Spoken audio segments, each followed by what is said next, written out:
It is such an honor to be here with you and your families on this truly happy occasion. Today is the day you graduate from Stanford University, and that is an amazing accomplishment. Stanford has always held a special place in my family's heart. My dad, Ray French, received a scholarship to study mechanical engineering here in 1960. And while he worked on his master's degree, my mother, Elaine French, supported them with her job at a bottled water company. And on nights and weekends, she was my dad's lab assistant. There's an old photo I love of my mom, pregnant with my sister, standing next to the wind tunnel in the engineering lab with a clipboard and a stopwatch. Today, my mom and dad are back on campus for a very special occasion: to watch their granddaughter, Phoebe, graduate from the university that changed my dad's life.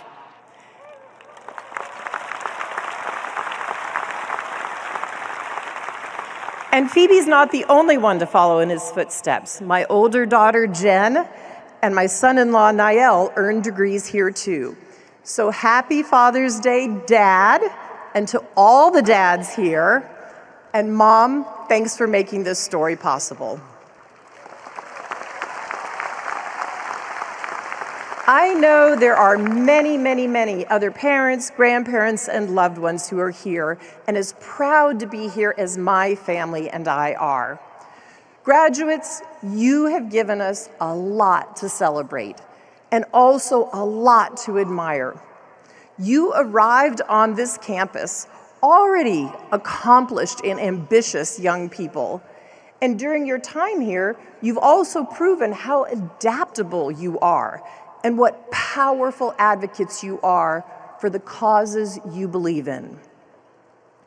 Stanford is a demanding university, and your time here was made even more challenging by what was happening in the world all around you.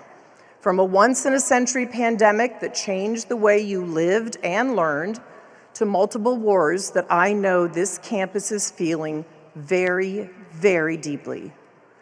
There is no question you are graduating into a different world than the one you matriculated into. But you are also leaving this campus prepared to be the leaders that we all need. And today marks an important milestone in that journey. Shortly after I sit down, you will be invited to rise if you are able. You will hear that call as a Stanford student. You will answer that call as a Stanford graduate. And with that, a major transition in your life will begin. I've been thinking a lot lately about transitions. The spiritual leader Ram Dass had a wonderful teaching about two waves traveling through the ocean, one big and one small. And as the waves get closer to the land, the big wave sees what's about to happen. They see all the waves ahead of them are just crashing onto the shore. And devastated, the big wave says to the small wave, he warns them, the end is near. And the small wave just smiles and says, don't worry, we'll be fine. You don't understand, the big wave insists, we're done for. And the smaller wave is just totally calm and says, no, we're not. And I can explain why in just 6 words. You're not a wave, you're water. I love that story. It captures what it's like to experience an enormous transition without losing the core of who you are. I turned 60 this year, and you don't get to be my age without navigating all kinds of transitions. Some you embraced, and some you never expected. Some you hoped for, and some you fought as hard as you could. For me, those included starting my career at Microsoft, losing one of my very best friends to cancer, falling in love, having children, starting my work on behalf of women and girls, and ending a marriage and partnership of almost 30 years, and very recently, making a major career shift. In each case, there was a moment that I felt like that big wave, terrified that life as I knew it was about to be over. But I always made it to the next day, and so will you. And I've learned that the next day is when the real work begins. Because what we do the next day is what makes us who we are. So in addition to honoring all of your accomplishments today, I also want to offer you something to think about when you wake up tomorrow. 3 lessons I've learned from my own experience with transitions. The first piece of advice is to enter these moments with radical open-heartedness. Most of the time, we walk around through life in the thicket of our everyday routine. But during a transition, we step out of our familiar surroundings into a big, wide open space where everything is new. And there are 2 ways to encounter these spaces. You can keep your head down and focus on finding the shortest distance possible from one familiar thing to the next, or you can find the courage to linger in that liminal space and see what it has to tell you. That, to me, is practicing open-heartedness. I have to admit, as a young person, I managed transitions in the first way. I had a list of goals I wanted to accomplish, and as soon as I checked one off the list, I raced across the clearing to the next one. Because frankly, it was a lot less scary that way. But as I've gotten older, I've learned the value of embracing uncertainty. I'll give you one example of what this has looked like in my life.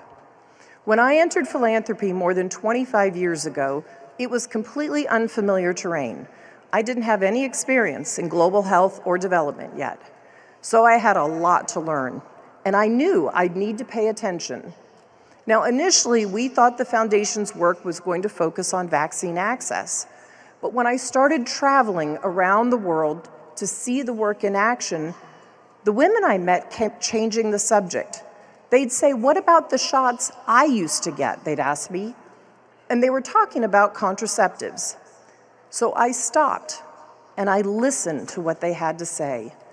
And soon I was talking about contraceptives on almost all my trips and continuing those conversations back home with my team. And those conversations led to others. I learned how much society benefits when women are able to make their own decisions, control their own resources, and direct their own futures.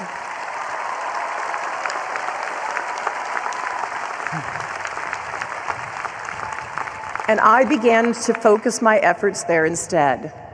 I think back now to those early trips with such gratitude because the women I met took me in a new direction, and they led me to my life's work. Now, you are Stanford students, so I imagine most of you are graduating today with big plans for yourselves. Higher degrees to earn, causes to advance, companies to start, industries to disrupt. Those big, bold plans are wonderful, and the world needs you. But my advice is to leave some room for those plans to change. Resist the idea that anything you've done here at Stanford has already locked you into one path or any one kind of career. Be excited about the fact that you will encounter possibilities you haven't even imagined. And be willing to let what you learn shift your thinking about what you're here on this earth to do. Remember that once the wave learns to call itself by a different name, once it realizes it's not just a wave, but it is water, it becomes free to take on new forms. And the same is true for you. That brings me to my second piece of advice, and it's quite short. Find your small wave. In the story about the waves, the smaller wave is the hero because it helps the big wave see things another way. In fact, the small wave isn't small at all. It has the perspective on the big wave that the big wave doesn't have on itself. Graduates, no matter who you are or where you are in life, a small wave is an incredibly valuable thing to have. Different people will play that role for you at different times in life. In the early days of my career, that person was a colleague named Charlotte. From the moment I got to Microsoft, I absolutely loved the work we were doing. But as time went on, I realized I didn't love the culture. It was brash and aggressive, and that wasn't me. I was the only woman in my hiring class of MBAs, and I felt a lot of pressure to emulate the men around me. Eventually, I reached a point when I thought maybe I would leave the company. And like the big wave, I thought things were coming to an end for me. But Charlotte helped me see things differently. She was a little older and had a little bit more experience, and she'd already figured out how to navigate the culture there without losing her own identity. Having Charlotte in my life made it possible for me to imagine a future at Microsoft also. So graduates, I promise you that here in this stadium today, there is someone who is going to play that small wave role for you. Someone who can help you imagine yourself as the person you want to become. And just as important, there is someone here who needs you to serve that role for them in return. And that leads me to my final piece of advice today. Build a web of deserved trust. That beautiful phrase comes from the legendary businessman Charlie Munger, who changed this campus's landscape with the incredible student housing his generosity made possible. Charlie famously said that the highest form which civilization can reach is a seamless web of deserved trust. Totally reliable people correctly trusting each other. A web of deserved trust. What a thing to aspire to. As a society, we aren't always set up to feel responsibility for the person who's next to us or the person who's on the other side of a divide or a debate, especially not right now. But we need each other. No matter who you are, there will be moments in your journey when you need to be carried or when someone else will need you to carry them. When my good friend John died at age 37, I was one of a small group of people who tried to carry his wife, Emmy, to the other side of her grief.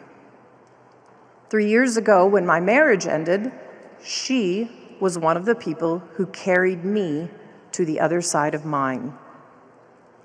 That bond between us is incredibly profound. But of course, what Charlie was talking about was much bigger than that. A whole society based on that kind of relationship. A bond so strong and reciprocal, but multiplied millions and billions of times over. During your time here as a student, you've borne witness to many painful reminders of how the world is still falling short of that vision. But you have also demonstrated just how ready you are to be the force for progress the world needs. Yes, you are graduating into a broken world, but it is community that rebuilds things. You've already started building that community here, and together is how you'll make the broken things whole again. But first, you need to graduate. And in a few minutes, when you and your classmates are invited to rise, I hope you will hear in that invitation a call to action. I hope you'll think of everyone who helped you reach this milestone today and vow to pay forward the investments they made in you. Most of all, I hope you will step forward into the future with radical open-heartedness, emboldened by the wisdom and perspective of the smaller, wiser waves that travel with you, committed to expanding the seamless web of deserved trust you have already begun to weave around you. And when you wake up tomorrow, no longer the person you are today, and not yet the person you will become next, I hope you will draw courage and confidence knowing that you graduates are water, the force that shapes the shore. What a powerful force you are. Thank you.